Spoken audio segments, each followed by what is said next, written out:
Road rage can be incredibly dangerous, especially when it gets out of hand like this. Drop the gun! Shots fired, troop down. But that's nothing compared to some of these other crazy cases, like when this cop assaulted a driver in traffic. You want to get arrested? Let me get your badge number.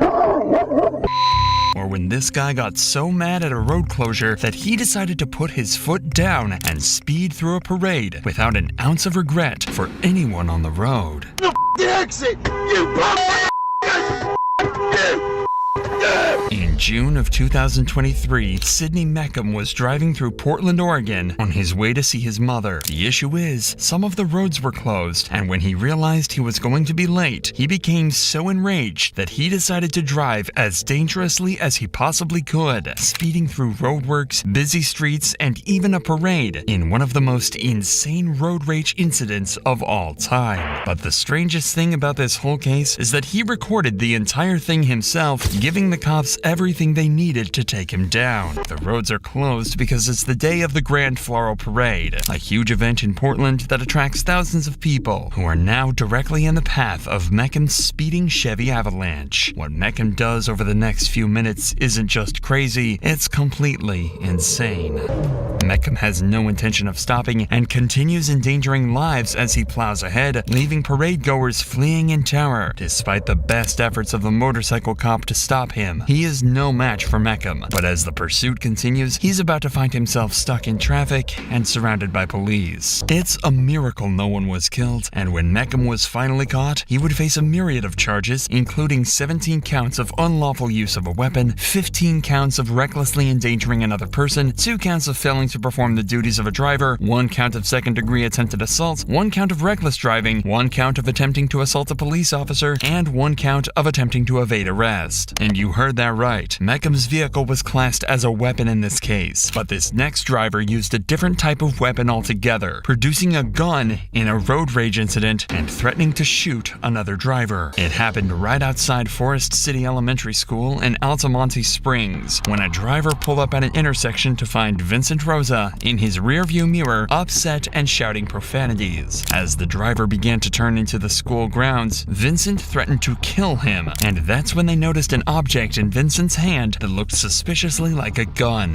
When police caught up with Vincent, he's clearly agitated and in complete denial. He's not only agitated, he's becoming confrontational. Vincent is convinced the other driver is to blame, and he doesn't seem to realize that he could be in a lot of trouble, as the Gun-Free School Zones Act forbids weapons within 1,000 feet of a school. It seems no matter just how much this cop tries, Vincent will not listen and is still denying any wrongdoing. He tries to claim the gun the other driver thinks he saw in his hand was simply his vape. But if that's a lie, and he does have a weapon, then he could be facing a $5,000 fine and the possibility of 5 years in jail. With a handful of witnesses, the officer has every right to detain Vincent with probable cause. What Vincent doesn't realize is it's the assistant principal from the school that's made the complaint, so it's unlikely they're going to help bail him out of this mess by backing him up. If he is innocent, then all he has to do is cooperate, and he'll be on his way. Something Vincent doesn't seem to understand. He isn't doing himself any favors, and his demands to speak to the driver who accused him are being ignored by the officer. The cops are simply responding to a reported threat and view the suspect as potentially violent. Their primary goal is to de-escalate the situation, not to comply with Vincent's demands. In order to gain control of the situation and keep Vincent under control, the officers decide the only course of action is to place him in handcuffs. Vincent admitted to police that he did have a gun in his car, and he was placed under arrest for exhibiting a weapon within 1,000 feet of a school and aggravated assault with intent to commit a felony. His case is still ongoing, but he could be facing jail time if he's convicted.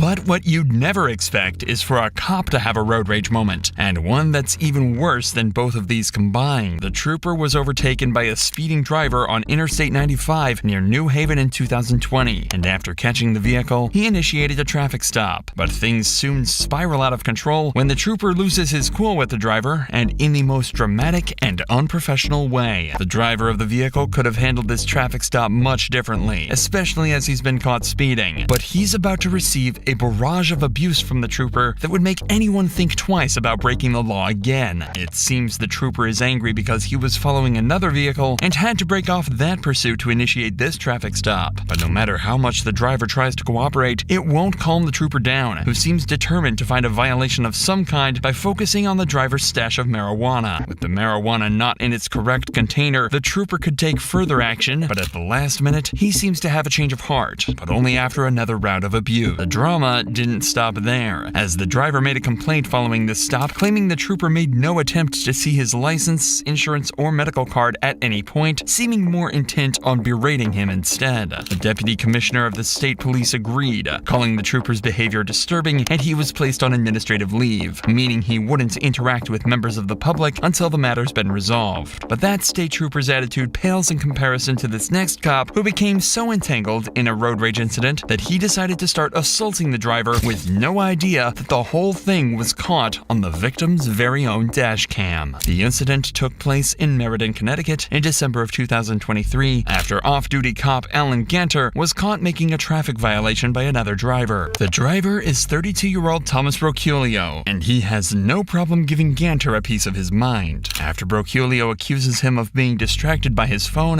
Ganter reveals he's a cop and starts taking photos of his license plate. But things take a turn for the worst when Ganter threatens to issue a ticket and Broculio calls his bluff. Even when a cop's off the clock, there's no duty they can't legally perform, but those duties don't include assault. Broculio has the whole thing on dashcam and decides to call 911 himself to report Ganter, and when he's confronted by officers, he tries to play the whole thing down, not realizing his every move has been recorded. But instead of accepting his fate, he tries to see if he can press charges against the man he's just assaulted. And there's nothing where I can press for breach of peace for him yelling at me, whatever it is. Ganter's got no chance of getting out of this one, and he'd be the one charged with breaching the peace as well as third-degree assault. He was suspended for 5 days and had to attend mandatory de-escalation training for 3 years.